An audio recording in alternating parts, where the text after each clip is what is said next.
Segura aí. Segura a ansiedade aí, tudo bem? Não, tranquilo. Não, tranquilo, a gente já tá no ar já, mas vamos lá, só dando um toque pro pessoal aí que tá assistindo pela primeira vez. Nós estamos aqui mais uma vez aqui no Love Code da Vind, né? Então, todas as sexta-feira dentro da Vind a gente rola o Love Code, que é um espaço de participação. Eu vou deixar isso pro Ivan, que vai apresentar um pouco da empresa aqui daqui a pouco. Mas hoje a gente tem uma convidada bem especial, uma pessoa que eu já acompanho há um tempo e sigo nas redes sociais, seguia nas redes sociais, já seguia, acompanhava nas redes sociais, e que ela é desenvolvedora desde 2008. O pessoal viu aí eu flodando, como sempre, tudo que é rede social eu saio repetindo em tudo quanto é lugar as mesmas coisas, é assim que eu funciono. E ela tá com a gente, que é a Elaine Naomi. E ela é desenvolvedora desde 2008, ela é mestre em ciência da computação, bacharel em engenharia da computação, membro do Hail Girls em São Paulo, ex-plataforma Tech, ama mesclar visão acadêmica ao dia a dia desenvolvimento de software. E como a gente gosta de compartilhar conhecimento, a gente tem três coisas que normalmente é o caminho para o sucesso, que eu acho. Quando você ensina o que sabe, porque é um exercício mental que você faz, e tem umas pessoas que usam o termo generosidade mental, eu curto, eu acho bem bacana. E praticar o que ensina, porque você tem coerência ética, então quer dizer, as pessoas estão ensinando aqui o que elas fazem no dia a dia, que elas gostam de fazer, e com verdade no que elas fazem. E quando não sabe, a gente faz bem perguntar o que a gente não sabe. Isso é humildade intelectual quando a gente está aprendendo as coisas. E eu agora, como DevRel, cada vez mais eu entendo que isso é necessário. Se você vai falar alguma coisa, é porque você já está cheio daquilo, você já aprendeu bastante sobre aquilo, cheio no bom sentido. E praticando o que a gente faz é uma prova de que a gente também não precisa cair naquele termo que as pessoas brincam muito, ser o palestrinha. Então a gente fala do que a gente realmente tá vívido disso. Então, mas daqui a pouco a Elaine já se apresenta. Eu vou trazer o Ivan aqui eu vou fixar o Ivan aqui na tela junto, eu saio daqui. O Ivan ele vai também fazer uma breve apresentação dele, mas vai fazer uma apresentação da empresa só para as pessoas que não conhecem saber o que é a Vind, o que, que a gente faz. Ivan, tá me ouvindo? Boa, pode ir lá, cara, pode começar aí, já tá no ar.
O melhor e mais completo ecossistema financeiros, de serviços financeiros digitais.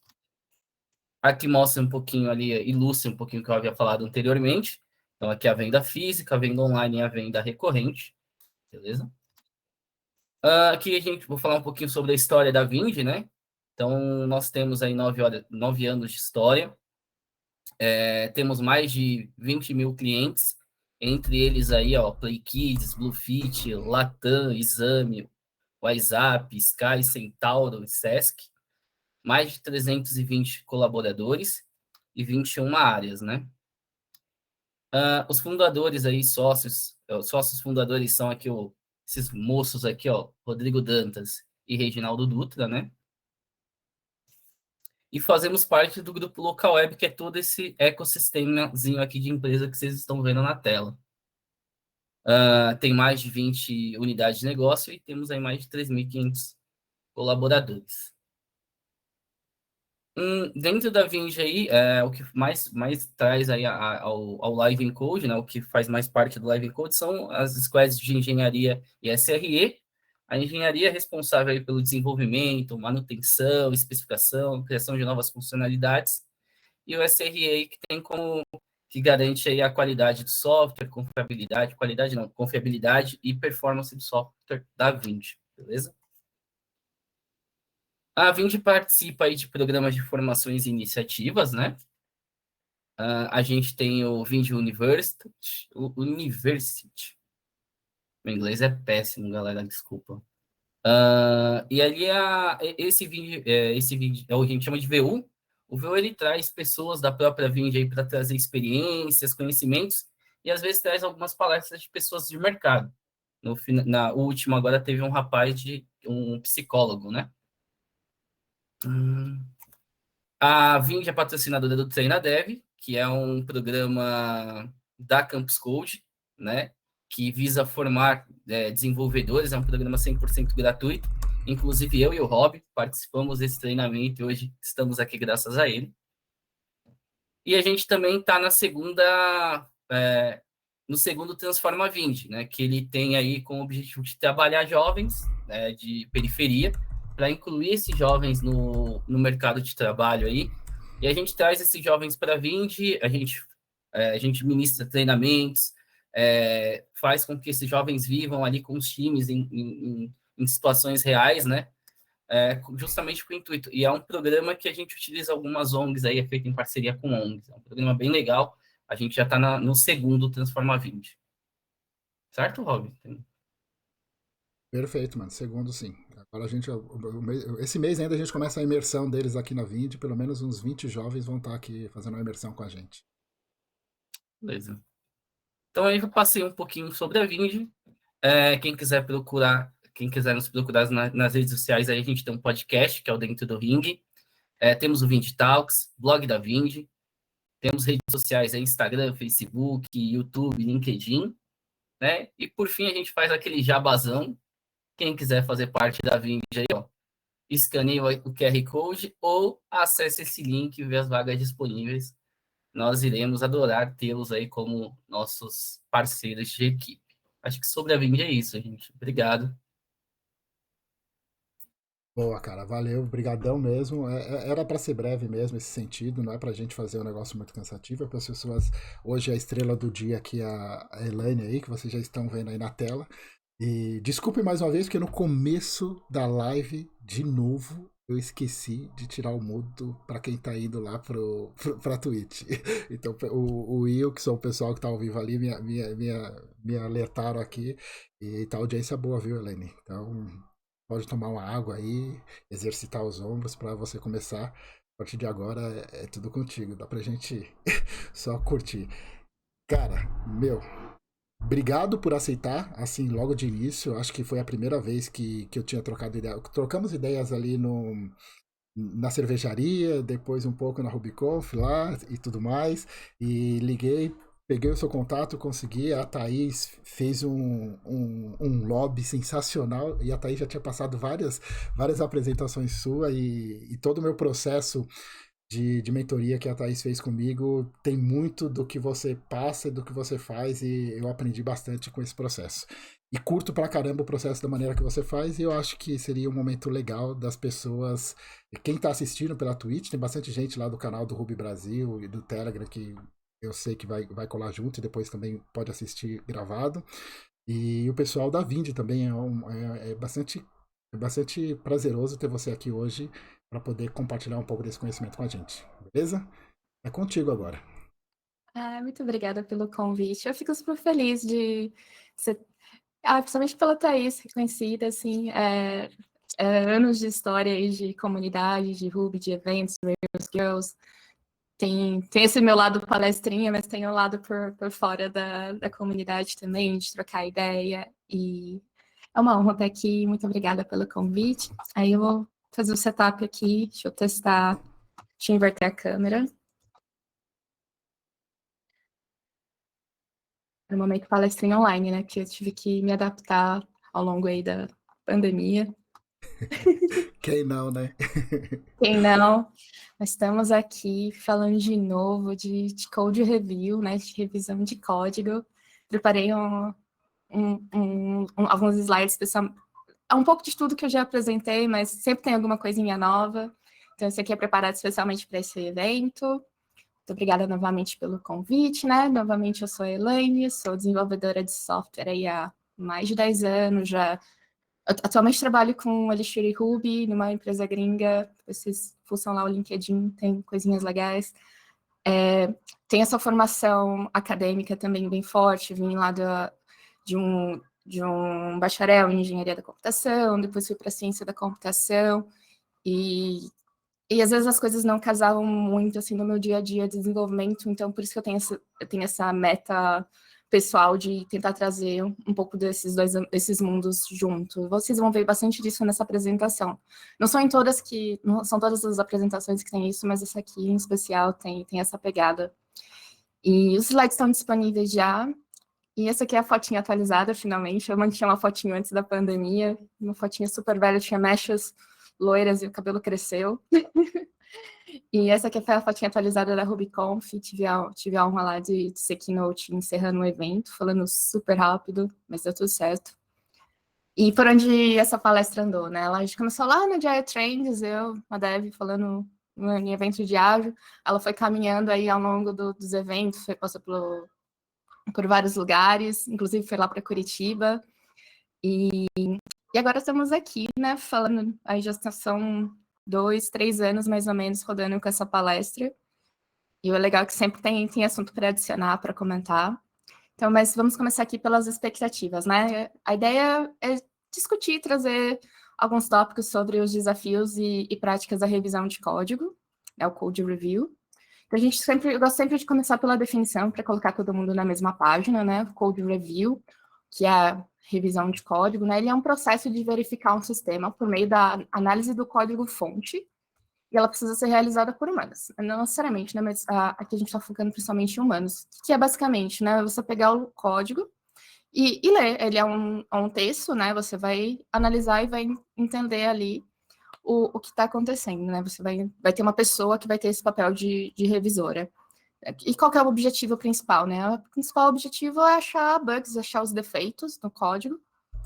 E se a gente olha sobre, por exemplo, procura algumas referências aí na literatura sobre quais são os top métodos para redução de efeito do software, de defeitos em software. Você vai ver que revisão de código pode contribuir até 60% na identificação de defeitos e com isso a gente ter menos bugs em produção, por exemplo, né? E isso aqui é um outro estudo que complementa isso, né? A gente não está falando só de achar defeitos, a gente está falando sobre ser uma ótima ferramenta para identificar um defeito específico, né? Defeitos específicos relacionados à evolutibilidade do código. E que isso tem né? Por que isso é importante? São erros, são defeitos que eles não são facilmente identificáveis na fase de teste. Às vezes o código lá funciona perfeitamente, né? E de repente tem um erro ali que só você olhando o código você vai identificar, ou então sobre a questão de adaptação ao longo do tempo, né? A gente está falando sobre não só bugs óbvios, eu coloquei uma entrada de dados e retornou uma resposta diferente do que eu esperava, né? A gente está falando sobre como o código está estruturado, né? E como ele vai se adaptar ao longo do tempo. E normalmente, né, como quando a gente fala de evolução de código, a gente está falando sobre alterações de código, né? Você tem uma base de código, você vai fazer alterações para ir evoluindo isso ao longo do tempo. E é uma coisa sempre fácil de alterar? Nem sempre, né? Às vezes você começa a ver lá um monte de if em todo lugar, você começa a ver que as coisas não foram crescendo de uma maneira saudável, né?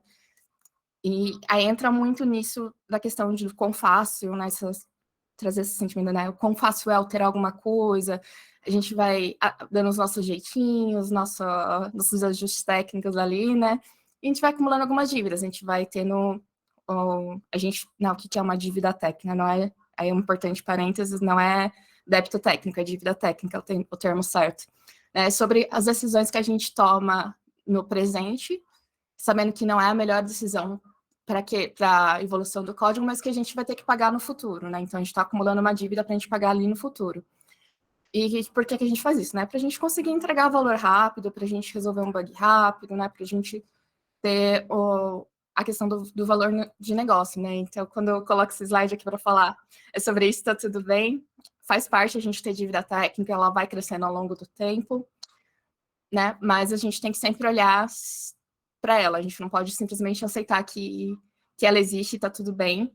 A gente tem que lembrar que se a gente não olha para isso, a gente começa, né? A gente coloca lá um monte de if, se a gente tem que fazer alguma alteração, a gente entrega muito valor no começo, mas ao longo do tempo isso vai deixando o seu código complexo, vai deixando a arquitetura complexa de evoluir, e você começa a parar de resolver, parar de entregar valor para o negócio, começa a resolver bug, só apagar incêndio, e isso não é saudável, né? Então, existe um ponto ali em que a sua dívida técnica vai te afetar negativamente. Em algum momento você vai ter que pagar por isso, seja de um jeito saudável ou não, né? Por decisão própria ou por decisões maiores, precisamos refatorar isso. E aí é o momento que eu tento olhar para a dívida técnica em vários aspectos, né? Dessa apresentação, o foco é mais na revisão de código, né? E olhar para a revisão de código como uma forma de você reduzir essa dívida técnica. Estava lá falando sobre a volatilidade, sobre as decisões dentro do código, né? E o legal é a gente olhar para a revisão de código, que ela costuma ter um custo menor de mudança em relação à correção de defeitos em produção. Opa, o áudio vazou. Então, aqui num fluxo mais convencional, que a gente tem lá, a gente mapeia os requisitos, a gente desenvolve, a gente coloca a revisão de código ali antes do processo de testes, né, o QA, depois produção. Então, se a gente coloca a revisão aqui, ela vai ter um custo acumulado de mudança menor do que alguma coisa que já está em produção e vai ter que passar de novo por todos esses processos. Uma forma de você imaginar isso é imaginar quantas pessoas foram envolvidas, né, e os salários dela em relação, tipo, às horas que foram envolvidas, você vai acumulando. Você consegue imaginar esse custo em relação monetária, e dá para imaginar custos de outras formas também, né, não só financeiro. Mas é um ponto interessante se a gente olhar que a revisão, ela consegue pegar esses defeitos antes, né. E não só falando sobre pegar defeitos, né, e reduzir custo de mudança, a gente pode impactar positivamente na qualidade de software, né? Quando a gente fala de qualidade, a gente está falando do quão confiável é um software, né, estável, quão correto, né, o quanto você tem um comportamento esperado, né, o quanto ele é eficiente em relação a desempenho, quanto ele é manutenabilidade do código, quanto você consegue manter esse código e evoluir, adicionar novos comportamentos, e quanto ele entregar de valor de negócio também, né? Porque não adianta a gente ter um código bonito que não entrega valor nenhum. E então, tudo isso para falar que eu estou falando sobre impacto a longo prazo, né? Revisão de código focada no impacto a longo prazo. Né? Então, vamos lá para a parte 2, que é sobre as práticas, sobre como fazer uma revisão de código. Dá para fazer de várias formas, né? Trouxe duas aqui, falando pair programming, que tem lá uma pessoa desenvolvendo o código junto com você, então meio que revisando em tempo real o seu código. Mas eu gosto muito de focar no pull request, não que pair programming seja ruim, já fiz muito, gosto de fazer ainda, mas eu gosto também de ter o pull request ou merge request ou change request dentro desse processo. Por quê, né? Porque ele é um documento de mudança. Então, a gente está descrevendo uma alteração que a gente está fazendo, ela vai ter um título, né? Vai ter uma descrição do que a gente está fazendo. A gente consegue notificar as pessoas para revisar esse código, inclusive pessoas que não são daquele contexto ou que não são necessariamente do seu time. E você vai fazer lá as revisões por meio de comentários, né? Então, você vai ter essa documentação da discussão também. E você consegue também comparar as alterações, né, o que era antes, o que era depois. E além disso, né, por que eu gosto de usar os pull requests, né? Porque a gente consegue ver o código, né, a alteração, mas o contexto de negócio, por que aquilo foi mudado, o que foi o impacto esperado, qual era a correção de bug. A gente consegue não só ter isso naquele momento, mas a gente consegue ter isso acessível ao longo do tempo, né? A gente consegue ter esse histórico de mudanças. quem nunca deu git blame ali para ver o que aconteceu, quem que introduziu uma mudança, e descobre que foi você mesmo. Mas a gente consegue ter esse histórico e consegue entender, às vezes, por que uma decisão foi feita lá no passado, né? Gosto de deixar sempre esse link dessa palestra, de uma RubyConf aí de uns anos atrás, que fala sobre essa importância da linha do tempo dentro das alterações, né, usando alterações de código, usando algum controle de versão como o Git, e sobre a importância de capturar o porquê, não o que, né, foi feito. Eu adicionei tal coisa, ok, mas por quê? Né? É bem interessante essa discussão, mas não é o foco aqui. E tem umas coisas bem interessantes sobre usar essas ferramentas que permitem interações assíncronas e distribuídas, né? Você usar uma ferramenta, por exemplo, um GitHub da vida, vai permitir você ter pessoas trabalhando em locais diferentes e em tempos diferentes. Por exemplo, você trabalha com time distribuído, você consegue ter as pessoas interagindo ali por meio dessa ferramenta. E tem muito a ver, a gente viu muito isso eu acredito que muitas pessoas viram isso nesse momento de trabalho remoto, o quanto foi importante ter essa possibilidade de interações assíncronas e distribuídas. Além disso, a gente também pode ter a revisão de código e um pull request como uma ferramenta de transferência de conhecimento. Então, é uma forma de você mentorear outras pessoas. E, além disso, você consegue trazer essa visibilidade das alterações para outros times, né? Trazer esse team awareness. E aí pode ser por meio, né, de algumas ferramentas de notificação, ou se ver aqui, ver esse link aqui, a gente vai chegar ali nessa discussão ainda. Então, para as boas práticas, né? A gente vai ter lá vários papéis dentro desse processo, começando como pessoa autora, o que eu posso fazer, quais vão ser minhas responsabilidades, ou como eu posso melhorar esse processo, né? Começando, por exemplo, com um título explicativo, colocando a motivação, né, que é a questão do contexto de negócio, contexto daquela alteração. Dá para colocar uma lista de dúvidas e discussões prévias, por exemplo, essa aqui eu estou documentando dívidas técnicas, por exemplo. A gente colocou esse if aqui, essa feature flag, por causa disso, mas tem esse outro card aqui para fazer essa alteração do jeito certo, digamos assim. Dá para colocar também, quando a gente está mexendo mais com sistemas que interfaceiam com o usuário, por exemplo, um front-end, dá para colocar GIFs, dá para colocar uns screenshots dessas alterações, ajuda a entender o que é a alteração, qual é o resultado final, né? Além disso, importante de ter mensagens de commit coerentes. Tem questões do tipo, quando eu mergear vai dar o stash, vou ter um histórico coerente ali, mas, por exemplo, deixar uma mensagem whip, ou agora vai, ou agora vai 1, 2, 3, acabam não sendo muito úteis, né? Então, é interessante a gente focar também em olhar para essas mensagens de commit, né? As mensagens que a gente coloca quando a gente está fazendo uma alteração. Importância de ter o código completo e testado. Então, não separar essa coisa de, essa aqui é uma alteração do código, essa aqui é o teste, e quando você vai rodar a alteração do código, os testes estão falhando, né? Tentar focar nessa questão do código completo testado, dessa atomicidade, dessa relação entre os dois, né? Focar em pequenas alterações, que código muito longo é difícil de ler, e eu gosto de trazer esse tópico sobre o Single Responsibility Principle, né, o princípio de responsabilidade única, que vem lá do Solid, princípio de design de código, mas dá para a gente aplicar aqui, falando sobre não criar um pull request que faz trocentas alterações, focar em um tipo de responsabilidade por vez, que isso ajuda a identificar erros, ajuda a separar, por exemplo, teve um bug, um erro introduzido por essa alteração, eu consigo reverter só essa alteração, não reverter todas as outras coisas que não são relacionadas àquilo, né? Uma coisa que eu gosto também é de revisar a sua própria alteração, a sua própria pull request, de adicionar comentários, aqui eu tô fazendo isso, aqui eu decidi aquilo, esse ponto aqui eu não tô muito segura, o que vocês acham, tem alguma sugestão? Marcar pessoas como revisoras é uma coisa interessante também. Tem algumas ferramentas que já marcam automaticamente. Aplicar as alterações necessárias também. Não ignorar, por exemplo, um comentário, uma sugestão de alguém. Ou então, focar em Uma vez que as pessoas comentaram e sugeriram, não esqueçam de aplicar essas alterações e responder todos os comentários é uma coisa bem importante. Uma pausinha para água.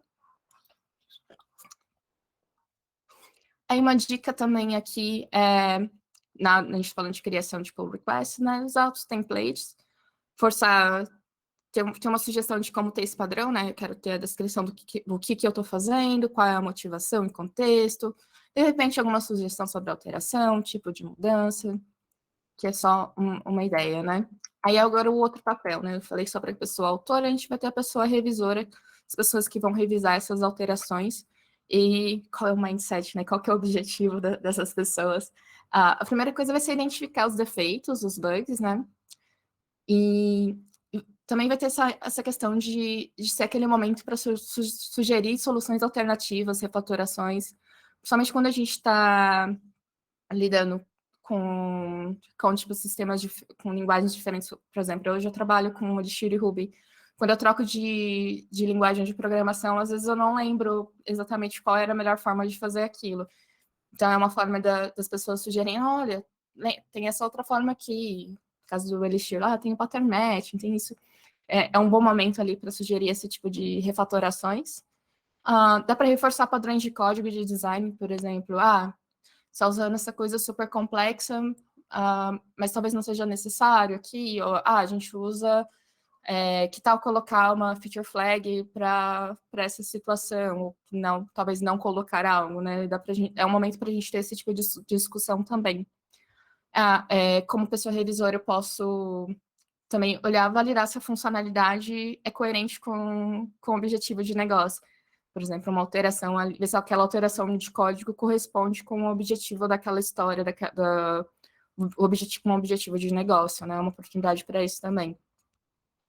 Uma oportunidade para identificar problemas de segurança, analisar, por exemplo, problemas, soluções que podem impactar o desempenho do sistema. Para quem trabalha com Ruby, problemas como N+1, né, executando uma query no banco de dados, que de repente vai explodir, vai gerar trocentas outras queries. É um bom momento para a gente olhar esse tipo de coisa. E é o tipo de coisa que às vezes só pega nesse processo de revisão, ou depois em produção, quando você tem uma outra ferramenta para olhar os logs, olhar o desempenho do sistema. É um ótimo momento também para sugerir documentações. Olha, tem esse novo fluxo aqui, que tal assinar esse novo documento, né?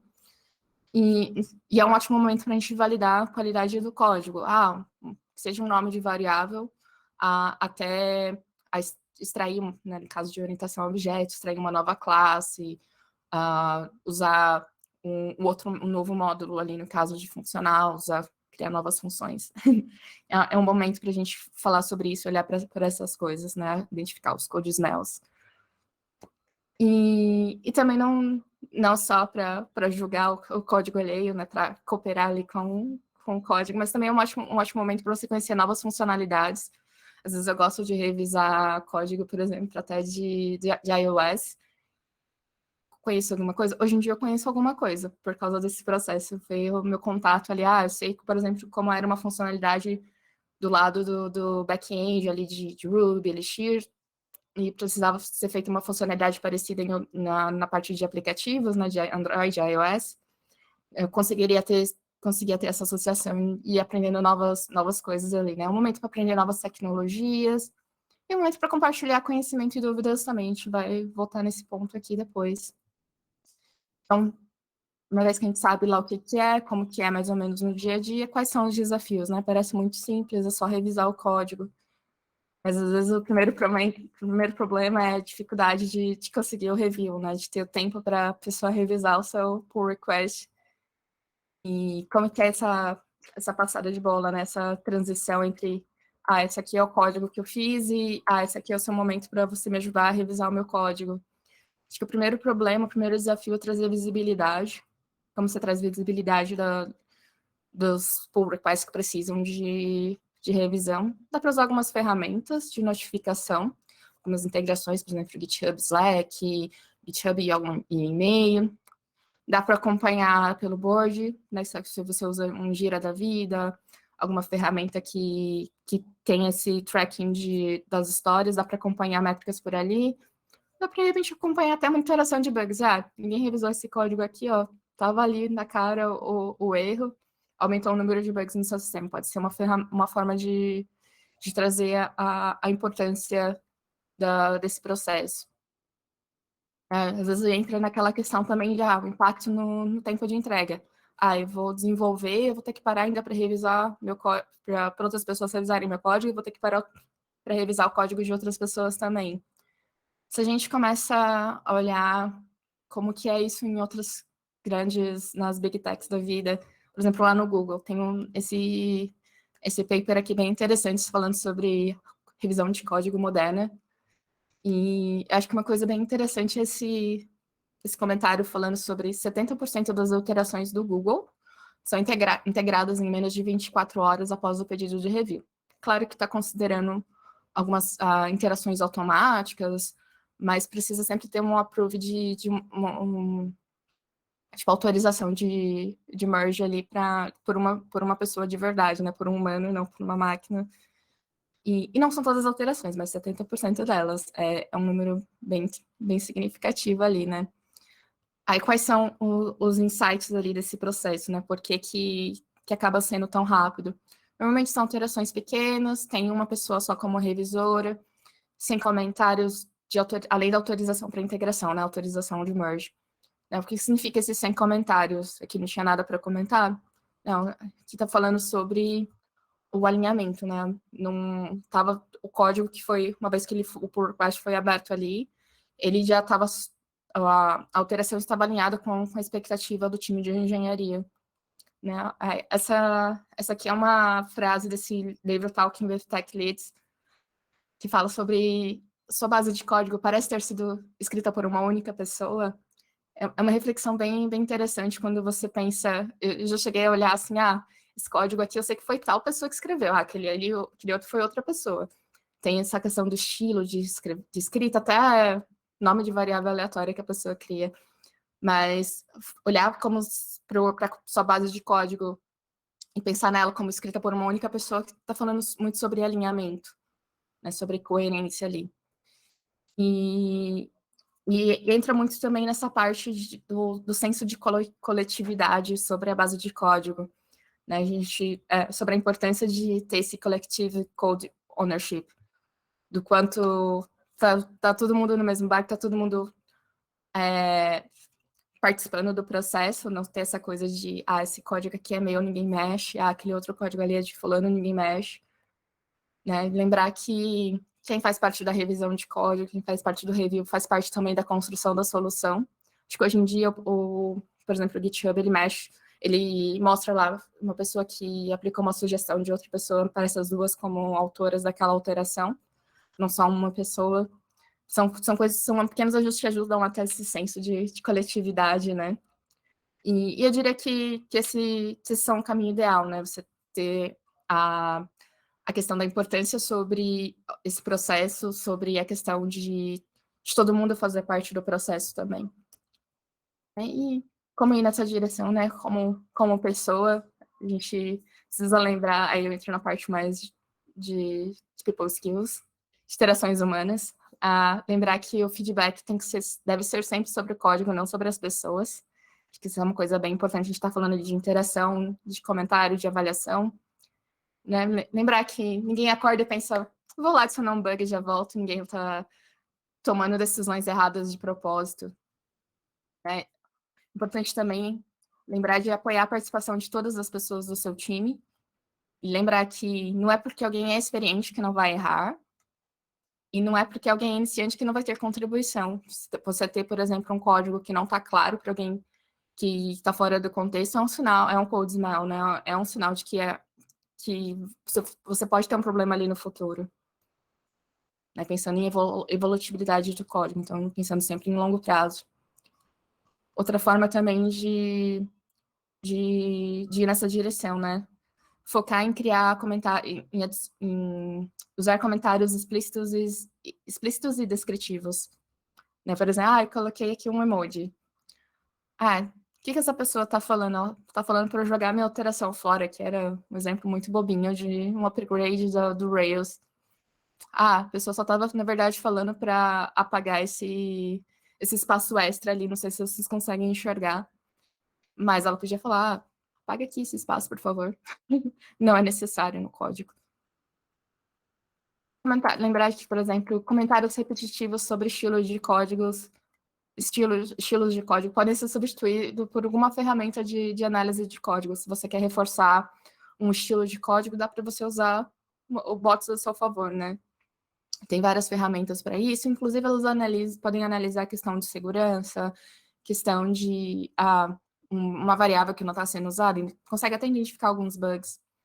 Recomendo fortemente olhar para essas ferramentas, né, de acordo com a stack que você usa, de acordo com a linguagem de programação que você usa. Você consegue ter, por exemplo, os botzinhos comentando no seu código, reforçando algum estilo. Esse aí é o jeito antigo de fazer tal coisa. Usa esse jeito novo aqui. Lembrar, né, a gente estava falando de comentários, a gente estava também falando, a gente tinha comentado sobre a questão do single responsibility principle, né, princípio de responsabilidade única, de lembrar de tentar não colocar tudo de uma vez em uma única alteração, né? Melhorias de design, às vezes, normalmente elas podem ser entregues em outro pull request, às vezes a pessoa tem uma urgência para resolver um problema em produção, e ela escolheu ter aquela dívida técnica para resolver aquela necessidade do usuário primeiro, para depois, então, resolver a questão mais estrutural, mais a arquitetura, uma questão mais de arquitetura. Então, a gente pode focar em sugerir melhorias em pull requests diferentes. E lembrar se, de repente, a gente tiver... Se a conclusão estiver difícil, né? Se, de repente, está lá... Não, faz isso. Não, mas isso aí não pode. Tem que fazer daquele outro jeito.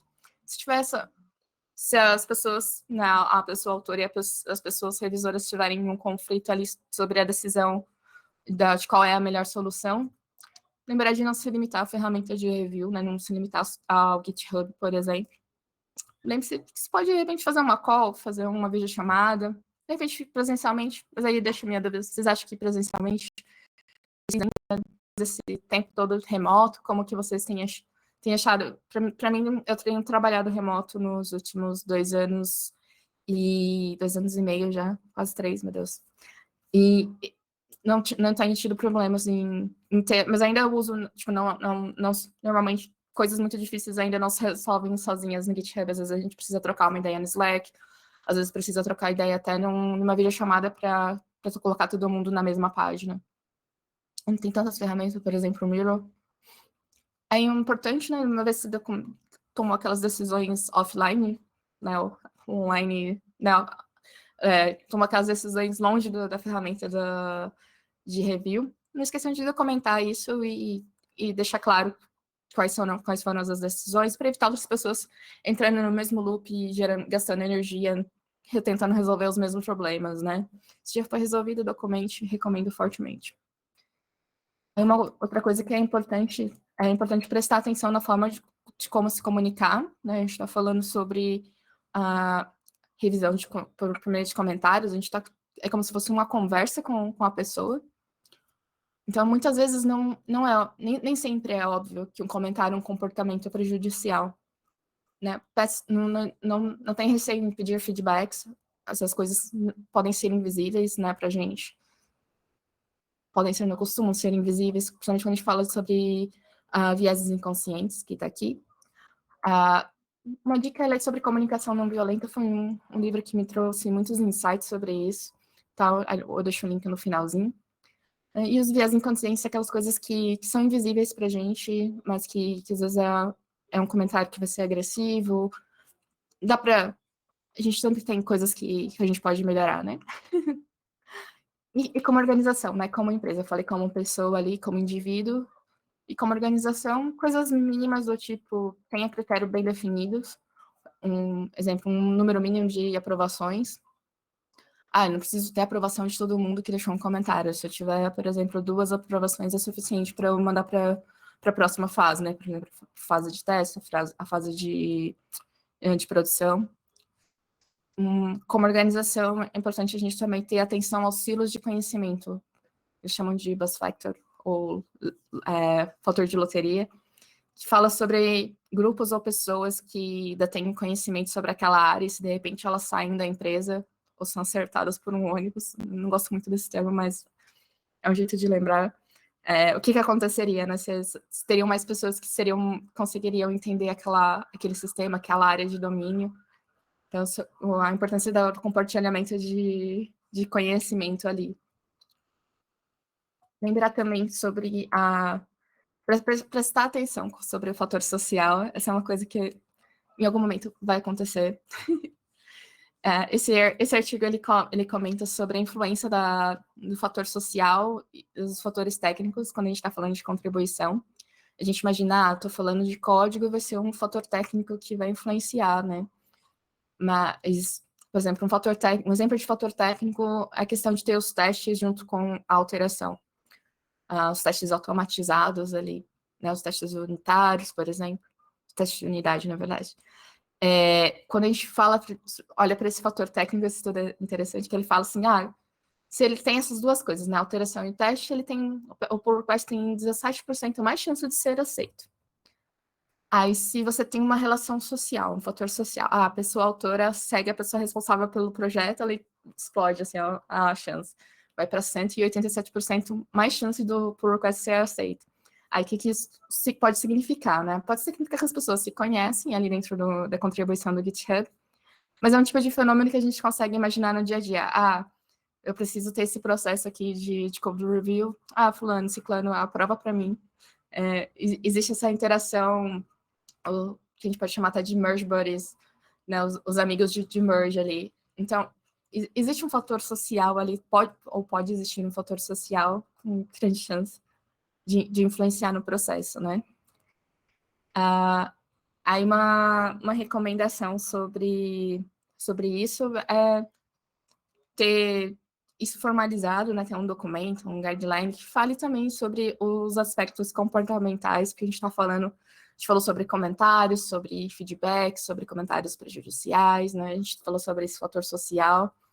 A ideia é ter recomendações, né, algumas dicas sobre esses aspectos comportamentais.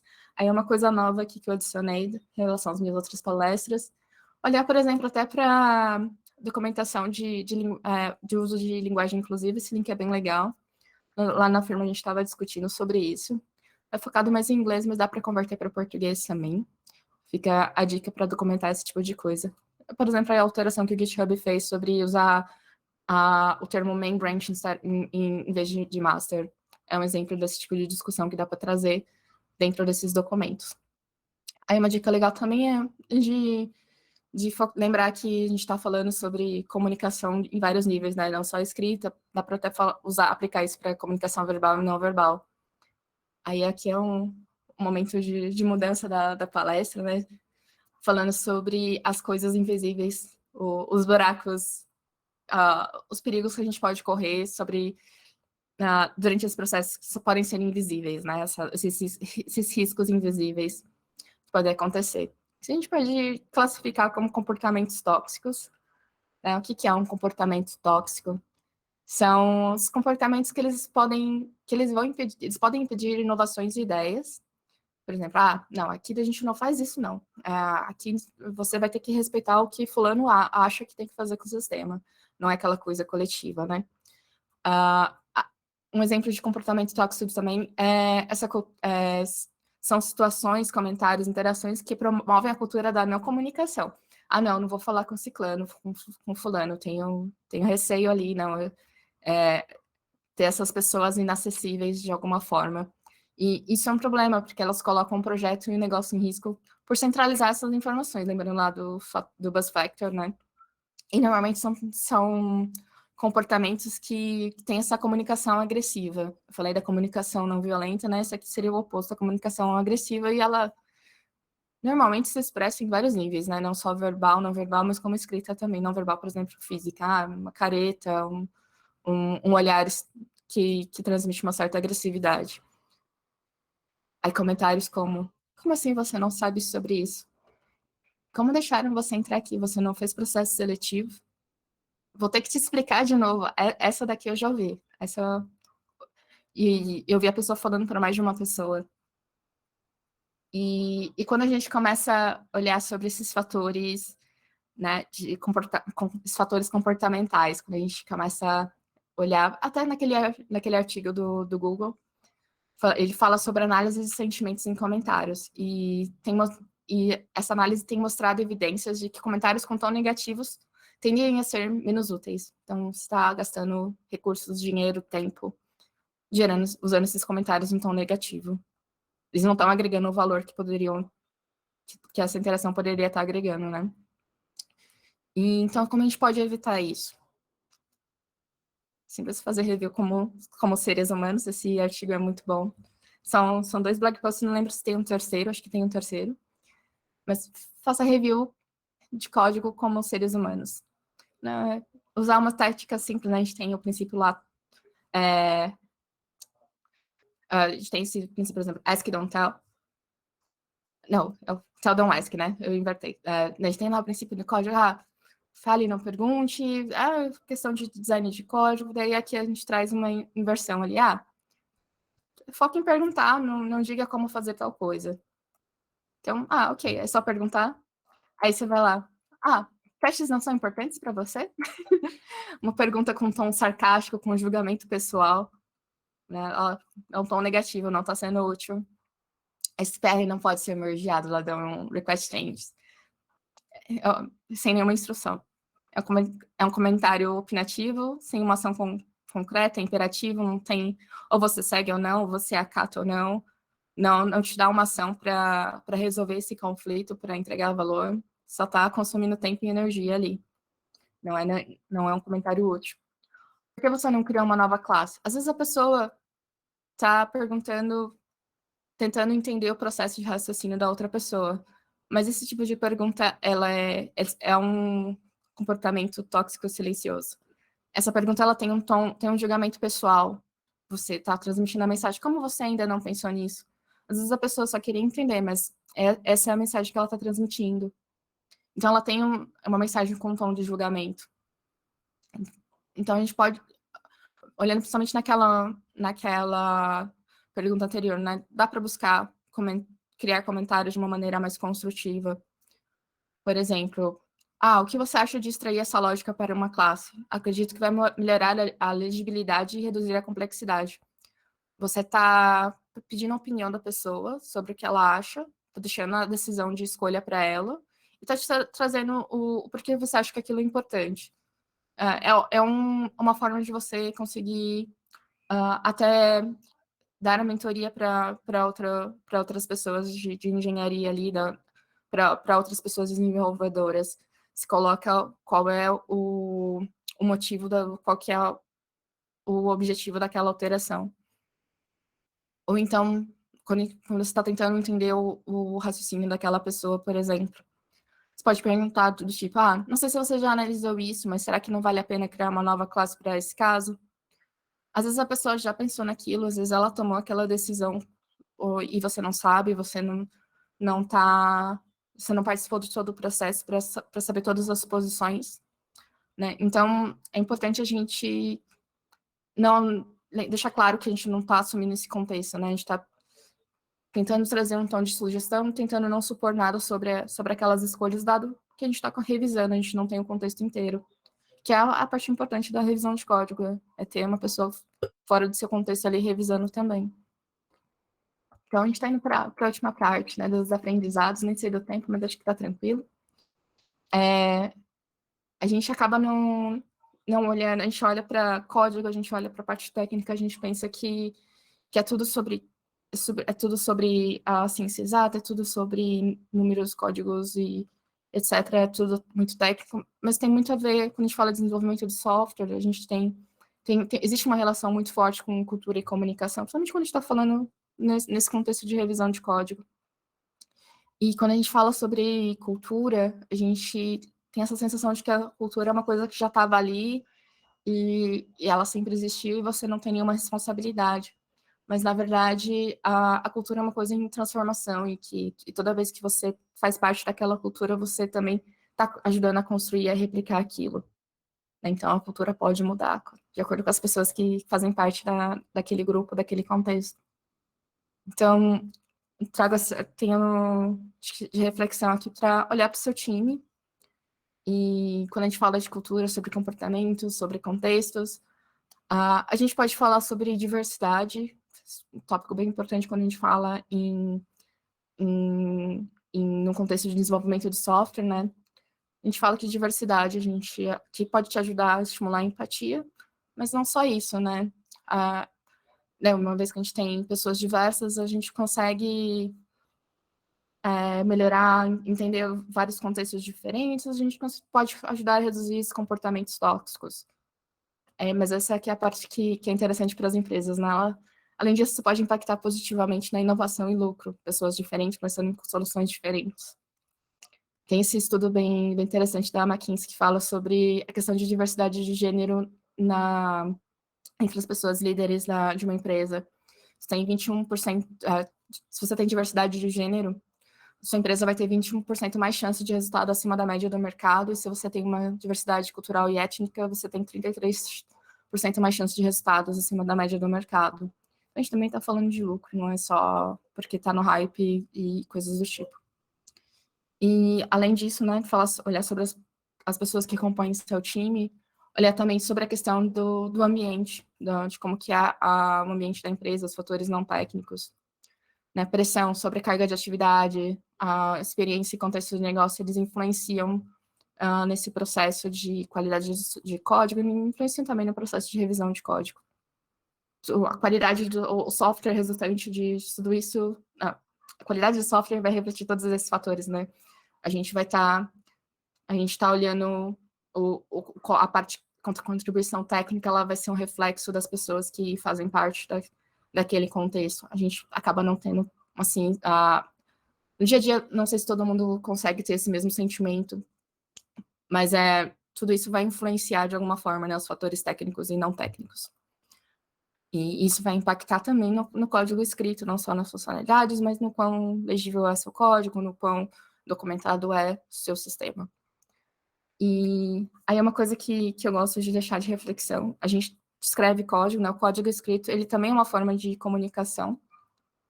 Aí esse coach, né, essa frase do Donald Knuth, que é o pai da análise de algoritmo, daquelas notações Big O, ele tem esse coach, nessa frase que fala sobre imaginar a nossa tarefa, né, como pessoas programadoras, que não é não é a gente falar para o computador o que ele tem que fazer. O computador ele vai entender se você escrever binário, vai entender se você escrever uma variável errada, uma variável chamada A, B, C, ou se você criar uma variável chamada valor total e coisas do tipo. Mas o computador vai entender. A gente tem que focar quando a gente está a gente está programando, né? A gente tem que focar em explicar para outros seres humanos o que a gente quer que o computador faça, né? É uma mudança de chavinha que nem sempre fica tão claro, né? Porque na verdade, a gente está se comunicando com outras pessoas por meio do código. A gente não está se comunicando com o computador. E eu gosto também de deixar essa parte de deixar claro que a gente está falando de revisão de código, a gente está falando sobre pessoas também, a gente está falando sobre como é a formação do time, qual é a cultura. Estamos falando sobre qualidade de software também, porque é o conjunto de tudo isso. E aí, minha pergunta para vocês, como é a revisão de código no seu dia a dia? Aí, antes de a gente entrar nessa parte, eu vou deixar algumas referências. Já tem um mini e-book aí, se vocês quiserem, tá em inglês, que fala sobre tudo isso que a gente comentou aqui. Dá para compartilhar também. E umas referências rapidinho aqui. Tem, por exemplo, o processo de code review na Microsoft, no Google, tem até esse documento do Google, algumas dicas sobre refatoração, sobre comunicação, né, sobre cultura, vieses, times. Esse aqui é bem interessante, que fala sobre...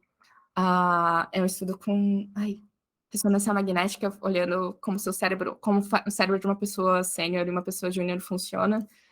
E quando você está começando, você tem essa separação. Isso aqui é corte técnica, isso aqui é comunicação. São áreas ativadas diferentes. Quando você começa a ir para um lado mais sênior, você começa a ter uma coisa mais uniforme, assim, ela ativa umas áreas muito próximas de comunicação e a revisão de código.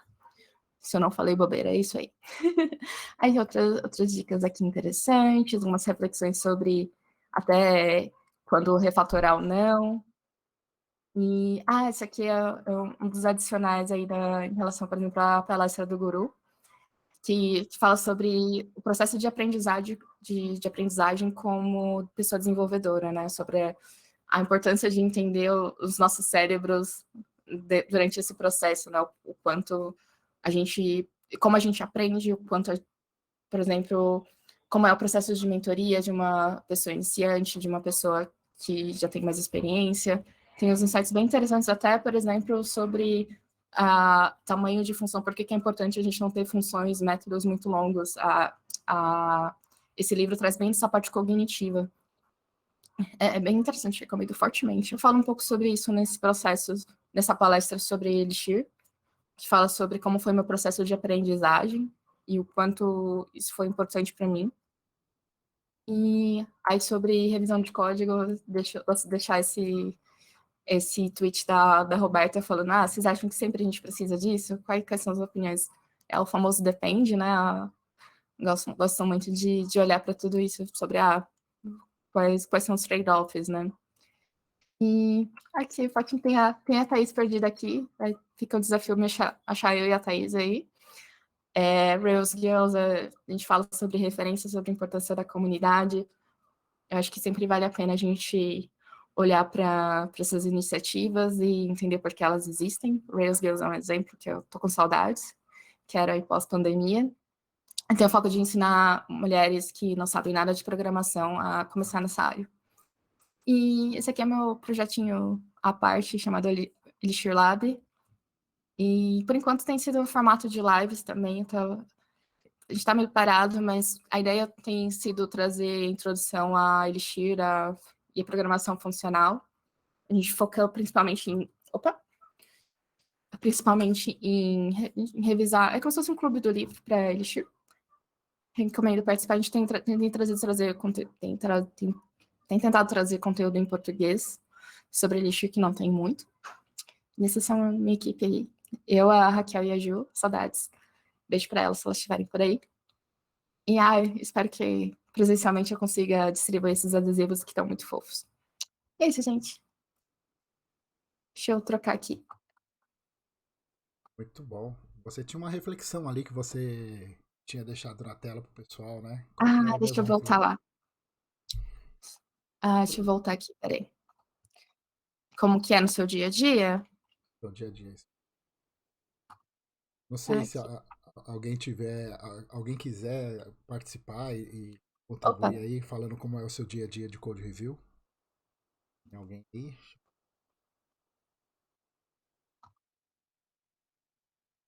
acho que é Beleza. um momento muito de falar sobre os desafios, sobre se alguém já passou por problemas de interação com outras pessoas, né, durante esse processo de revisão de código, quanto ver de valor também, que às vezes as pessoas fazem de uma maneira automática, eu só preciso aprovar os pull requests para mandar para produção. Eu sempre fico curiosa para saber sobre essa parte, que varia de empresa para empresa também.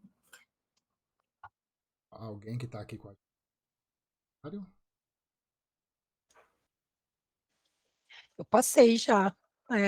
Acho que das mulheres no geral, né? Tem uma questão de vieses, assim, que às vezes as pessoas não identificam tanto, mas. E às vezes também não faz por mal, etc. Como a gente fala, é viés, né? Mas eu lembro de uma vez que uma pessoa que não era da empresa, mas ela era uma pessoa que estava prestando consultoria, né? E aí ela entrou num projeto que eu estava, e aí ela. Enfim, eu era uma das poucas meninas que tinha no time, né? Porque a gente sabe que é um mercado majoritariamente masculino.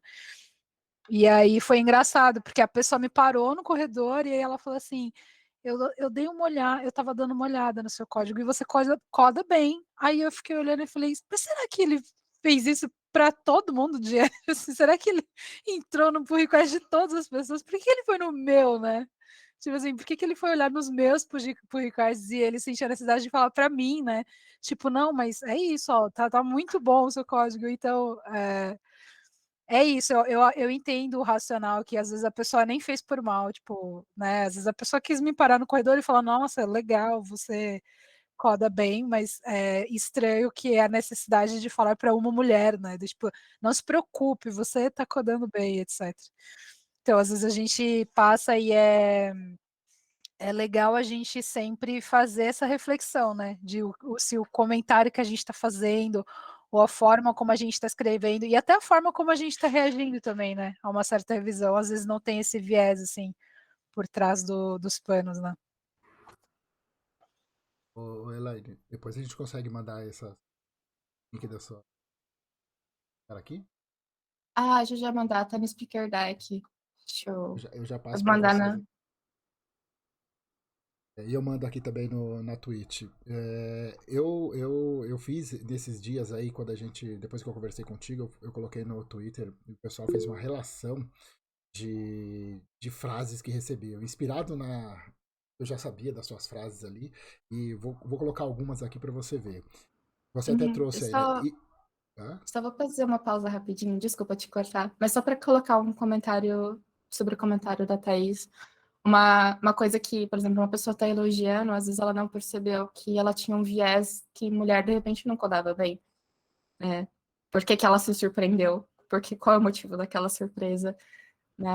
Às vezes é porque a pessoa não pensou naquela solução e trouxe esse insight, mas ficar atento a esse tipo de comentário também, que é aquela coisa, vou motivar a pessoa, vou fazer isso aqui. Na verdade, ela só está transmitindo um pré-julgamento que ela tinha, né? Um preconceito que ela tinha ali. Mas pode ir lá para as frases.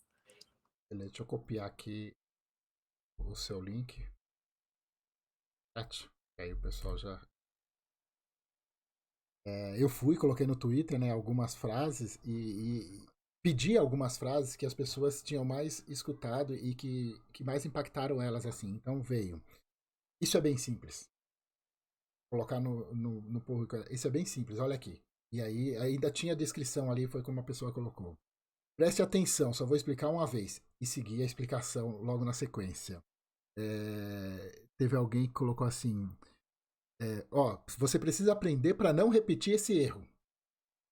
E deixou com essa descrição. É fácil, o pessoal mais vê lá é fácil, mas isso é básico. O que você falou em tom debochado, você não sabe isso? É sério isso? A pessoa fez um comentário no publicado da pessoa. É sério isso? E nada construtivo. Viu? Tá simples. Agora é só fazer. E deixou lá. Só falta testar, né? Só falta testar. Aí outro chamou pra parear. Ó, viu? A gente acabou de parear junto. Em menos de 5 minutos eu fiz. Agora vai lá e faz. Gente, E seguiu. Então, eu fiz um catado enorme. É muita coisa das pessoas comentando e explicando ali do sentimento que é do Code Review, de quão danoso pode ser o Code Review. O que eu trago de pergunta é: qual a dificuldade que a gente tem de tentar, principalmente para quem está iniciando, normalizar o erro? Porque a pessoa vai errar. E o Code Review é um momento para, peraí, vamos ver se a gente consegue acertar e me ajudar nesse processo? Qual que é a dificuldade maior, ou que você já viu nesse sentido aí para a gente poder tentar normalizar um pouco do erro para conseguir ter inovação, ter diversidade na. Acho que essa é a questão principal, né? Normalizar o erro. Eu já ouvi falar coisas do tipo, mas uma pessoa sênior, ela não vai errar, essa é a diferença. Mas não é isso a realidade, a gente sabe que a gente não é uma máquina, a gente não é. Né? Se a gente fosse uma máquina, ia ser fácil gerar um bot que gera código e resolve todos os problemas, né? A gente é uma plantinha lá com ansiedade, precisando de água, por sinal, bebam água, não esqueçam. E como normalizar o erro? Eu acho que é aquela coisa sobre a questão da ser top-down. A gente não pode assumir que uma pessoa que está iniciando, ela vai errar, ela não vai ter nada a contribuir. É sempre uma troca, mesmo que a gente não perceba. O livro, eu vou voltar aqui o slide. Esse livro sobre o cérebro da pessoa programadora é muito bom, é cheio dos insights sobre como a gente vai criando, como que vai sendo construído o nosso conhecimento, porque uma pessoa sênior vai conseguir ler um código mais rápido, por exemplo, do que uma pessoa que está iniciando, e o quanto isso te deixa cego para algumas coisas. Às vezes você pode não ver que alguma coisa está errada porque você está fazendo no automático, né? Conforme você vai aprendendo um assunto, você vai fazendo as coisas de uma maneira mais automática, vai criando a memória muscular. Não sei se vocês têm essa coisa de, tem um atalho aqui do GitHub que eu só sei se eu digitar junto, porque eu não vou lembrar de cabeça, já é uma memória tão muscular que eu nem percebo. Então, ele traz muito sobre essa questão de você prestar atenção sobre as diferenças entre seus momentos de carreira, né? E sobre a questão de... entra um pouco de empatia, entra a questão de entender cognição também, como que é o processo cognitivo, né, de aprendizado, mas sobre como normalizar o erro, acho que a maior diferença para mim, tipo, trouxe de grande insight para mim, foi ver as lideranças, por exemplo, teve algum incidente em produção. A gente vai lá, vai criar o pós-mortem, vai explicar por que aconteceu aquilo, quais foram as ações, qual foi o impacto, mas deixar bem claro que não é culpa de uma única pessoa, porque a gente está falando de um processo grande. É claro que pode ser que aconteça um caso muito específico, seja problema de uma pessoa só que não deveria ter acesso, mas entender que por exemplo, uma alteração no código, ela vai passar por várias pessoas, vai passar por várias etapas, não vai ser culpa de uma única pessoa. Se teve uma falha, falhou o processo, não falhou a pessoa. Acho que essa é uma das coisas que ajuda, né? Então, tem a liderança deixando claro é isso.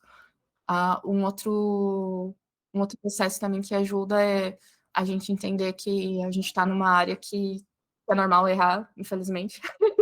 A gente compra, tipo, médico, assim, a gente não gostaria de... A gente não perdoa falhas médicas, né? As falhas de sistemas é uma coisa meio normalizada, para nossa alegria como pessoas desenvolvedoras, mas é uma situação ali do nosso sistema, né? Do nosso processo. Então, entender que acontece e pensar sempre nesse processo de melhoria contínua, o que a gente pode fazer para reduzir isso, como a gente pode monitorar os bugs, como a gente pode olhar nesse processo de evolução, enquanto a gente pode transmitir conhecimento também, porque a gente não vai ter pessoas trabalhando o resto da vida, pelo menos não é tão comum mais ter uma pessoa trabalhando o resto da vida em uma única empresa, né? Então, as pessoas vão sair, elas vão ter essa rotatividade. A gente precisa ter pessoas que saibam lidar, por exemplo, com os erros de um sistema, que podem ser frequentes ou não. Ler código de erro é uma coisa tão comum no nosso dia a dia, né? É importante a gente entender que é um processo de evolução, né? Não é... A gente não é robozinho. Quando você falou do post-mortem lá, eu lembrei que não pode ser punitivo, né? Mortem tem que ser um processo de educação e não de punição. Uma outra coisa que o pessoal trouxe bastante aqui foi: em caso de dúvida, chame qualquer pessoa da equipe. Ficaremos felizes de te ajudar. Nunca apareceu ninguém. Como que a gente trata com isso? Que as pessoas querem, ainda assim se mostram disponíveis, mas definitivamente não estão disponíveis. É aquela coisa de quando é a responsabilidade de todo mundo, não é de ninguém, né? Acho que, por exemplo, no processo de onboarding, tem aquela coisa do onboard buddy, né? De ter uma pessoa que te ajuda no processo, acho que ajuda a você ter sempre uma referência ali, a alguém para te guiar de alguma forma. Dentro dos times, eu acho que ajuda a ter, por exemplo, um tech lead ou uma tech lead, né? Uma pessoa tech lead ali que vai tirar esse tipo de dúvida. Às vezes perguntar no privado também ajuda, às vezes as pessoas não vão responder, não vão ser voluntárias ali no momento, né? Mas se você de repente trocar uma ideia com a pessoa, aquela coisa, né? Se você estivesse presencialmente, você ia cruzar com ela no café, ia comentar sobre esse bug, sobre essa dificuldade, de repente ia te trazer um insight ali. E então, tentar ir contornando esses processos, acho que ajudam bastante. E dependendo né, claro que dentro da questão de sigilo de informação, né, de repente tirar uma dúvida em comunidade, postar no Telegram, alguma coisa assim dentro das normas ali de não vazar dados da empresa, né? Não esqueçam disso. Alguém mais? Alguma coisa? Alguma questão? Alguma dúvida? Aqui no chat está todo mundo tranquilo. O pessoal comentou aqui que gostou e que convive com code review. E raramente na empresa da pessoa aqui do Holly FK, raramente tem um aprovei tchau ou recusei tchau. As pessoas realmente dão feedbacks. Pelo menos aqui é o comentário da empresa dele. Que funciona assim. Para mim Então, aqui foi tranquilo, ótimo. Alguém tem mais alguma questão? Se não tiver, mais alguma consideração sua, Elaine? acho que é Tranquilo? isso. Foi tranquilo. Muito bom falar de revisão de código. Tô meio enferrujada, porque eu tô voltando agora, esse modo palestrinha. Mas estamos aí, né? Que bom, que bom. A gente fica bastante feliz de ter você aqui. O pessoal curte mesmo e foi um bom momento de você chegar. E foi o tempo razoável que a gente imaginou da palestra, das questões que eu trouxe aqui. O pessoal participou antes, me pegou. Às vezes o pessoal fica, não consegue fazer a pergunta ao vivo, estamos buscando um formato. Mas obrigado, agradeço demais a sua participação e a sua disponibilidade de vir e trocar ideia com a gente. E só isso. Muito obrigado mesmo por vir aqui na Vind Love Code. Eu que agradeço o convite. Obrigada, pessoal. Falou, gente. Até mais. Valeu!